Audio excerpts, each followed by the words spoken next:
आतां गोंयांतूच पळया, भाव भावाक कोर्टीक व्हरता, भाव आनी भयण झगडून पुलीस स्टेशनाक वतात, शेजारी व्हरतात ते म्हज्यान समजूं येता, भाव भाव भयणी भयणी, कित्या खातीर? आपल्या बापायच्या भाटा खातीर, घरा खातीर झगडटात. बरे भशेन मिटोवंक जाता न्ही? ना.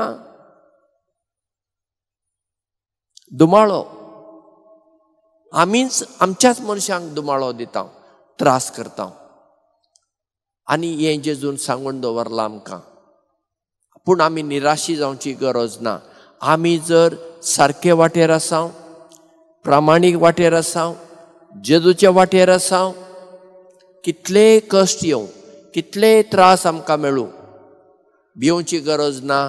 कित्याक तो आमचे बरोबर आसा आनी तो आमकां इनाम दितलोच. कित्याक तो देव, तो आमकां फटयना.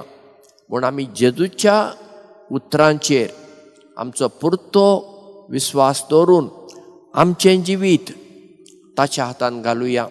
जे कितें आमचे त्रास आसात, आमची खंत आसा, आमची दूख आसा, सगळें आमी ताका सांगुया आनी म्हणुया, जेजू म्हजें जिवीतच हांव तुज्या हातान दवरतां.